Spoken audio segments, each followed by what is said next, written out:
여러분 안녕하십니까? 6월 4일 목요일 뉴스투데이입니다. 미국 검찰이 흑인 조지 플로이드 씨를 숨지게 한 전직 경찰관의 살인 혐의를 3급에서 2급으로, 즉 고의성이 있는 살인으로 격상시켰습니다. 한편 시위 진압에 연방군을 투입하겠다는 트럼프 대통령의 입장에 미국 국방장관이 현역 군인 투입은 최후의 수단이어야 한다며 반대 의사를 밝혔습니다. 워싱턴에서 박성호 특파원이 보도합니다. 미네소타주 검찰은 오늘 기자회견을 갖고 흑인 조지 플로이드의 목을 눌러 숨지게 한 전직 경찰관 데릭 쇼빈의 혐의를 기존의 3급 살인에서 2급 살인으로 올렸다고 밝혔습니다. The charges former Minneapolis police officer Derek Chauvin with murder in the second degree for the death of George Floyd. 3급 살인은 고의성이 인정되지 않지만 2급은 사전에 계획되진 않았어도 고의성이 있는 살인으로 최대 형량은 징역 40년입니다. 현장에 함께 있던 동료 경찰관 3명도 모두 재판에 넘겨졌습니다. We absolutely believe that he was tortured in the last 8 minutes and 46 seconds of his life.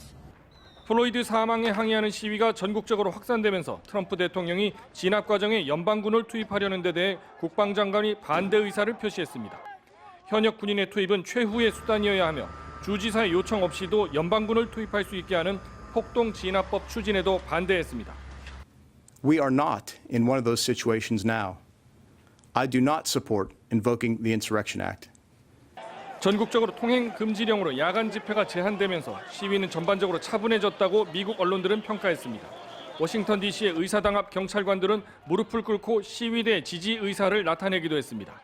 하지만 미주리주 세인트루이스에서는 어젯밤 전당포 가게를 지키던 전직 흑인 경찰서장이 약탈을 제지하다 총에 맞아 숨지는 사건이 벌어졌습니다.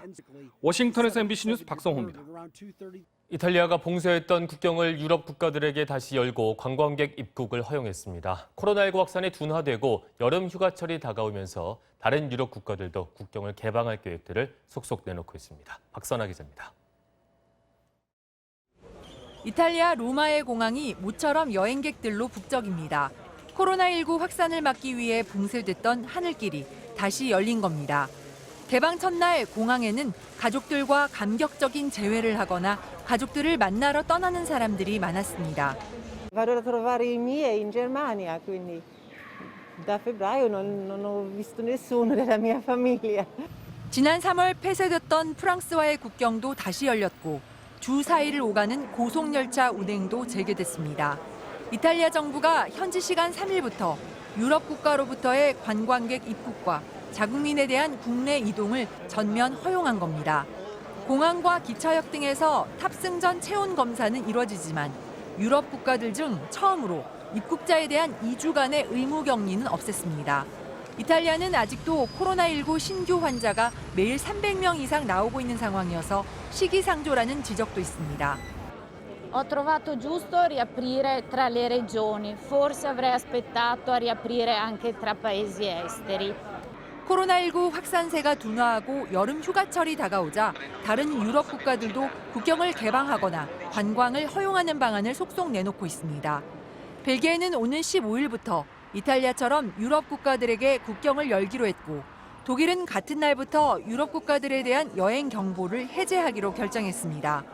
오스트리아는 4일부터 이탈리아를 제외한 모든 인접 국가의 국경 검문을 하지 않기로 했습니다. 노르웨이와 덴마크도 오는 15일부터 상호간 관광을 허용하기로 했습니다. MBC 뉴스 박선아입니다. 긴급재난지원금 신청이 시작된 지 약 한 달 만에 전체 가구의 99%가 지원금을 받아간 것으로 집계됐습니다. 청와대는 긴급재난지원금으로 소상공인과 전통시장의 경기가 회복 기미를 보인다고 평가했습니다. 조국형 기자입니다. 정부는 지난달 4일부터 그제까지 2,147만 가구가 긴급재난지원금 13조 5천억 원을 수령했다고 밝혔습니다. 전체 가구의 99%가 지원금을 받은 것으로 기부보다는 소비를 택한 비율이 압도적으로 높았습니다. MBC 뉴스 외전에 출연한 인태현 청와대 자영업 비서관은 재난지원금 사용이 본격화되면서 소상공인 경기가 회복되고 있다고 평가했습니다. 소상공인 전통시장 경기가 이제 회복되는 게 보이는데요. 3월 달, 4월 달에 그 매출 감소가 70% 안팎으로 떨어졌던 데가 최근에는 30%대로 호전이 되는 게 인 비서관은 특히 지난달 전통시장 체감경기 지수가 109.2를 나타내 4월보다 29포인트 이상 상승했다고 말했습니다. 체감 경기 지수가 100을 넘으면 경기가 호전되고 있다는 뜻입니다. 인 비서관은 그래도 여전히 어려운 상황이라며 이른바 대한민국 동행 세일을 실시해 소비를 촉진하고 영세 자영업자를 위한 카드 단말기 보급도 확대하겠다고 말했습니다. 긴급 재난지원금 논의 과정에서의 뒷이야기도 소개했습니다. 전 국민으로 할 것이냐 아니면 상위 한 30%는 빼고 70%를 할 것이냐 이런 것들이 있었는데 대통령님께서는 일단은 전 국민한테 이거를 재난지원금을 드리고 한편 미래통합당 김종인 비상대책위원장이 제기한 기본소득 도입 문제와 관련해 청와대 고위 관계자는 구체적 수준에서 논의하기는 시기상조라는 입장을 밝혔습니다. MBC 뉴스 조국현입니다.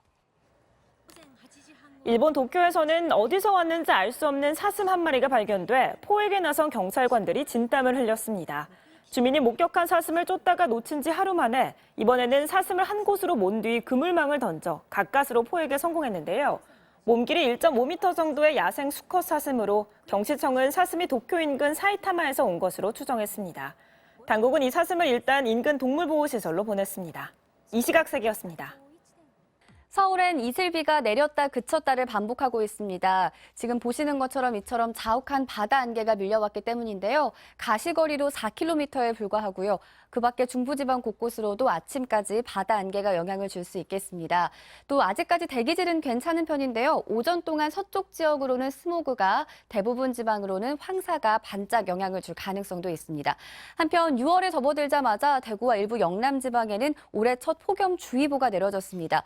수일간 열기가 쌓인 데다가 오늘은 서풍까지 더해져서요. 대구의 낮 기온이 올 들어 가장 높은 35도까지 치솟겠고요. 곡성이 33도, 강릉도 31도까지 오르겠습니다. 반면 서울은 어제보다 2도가량 낮은 26도 전에 머물겠습니다. 지금 인천과 수원 홍성 등지로는 이슬비가 내리고 있고요. 서해안 곳곳으로는 가시거리가 200m 이하로 좁혀졌습니다. 해안가를 따라서는 낮 동안에도 방무 형태로 남아서 시야가 뿌연 곳들이 있겠고요. 내륙 지방은 차츰 맑아지겠습니다. 미세먼지 농도도 일평균으로는 전국이 보통 수준을 보이겠습니다. 현재 기온 보시면 대부분 지방이 20도를 웃돌면서 어제보다 높게 시작하고 있습니다. 날씨였습니다.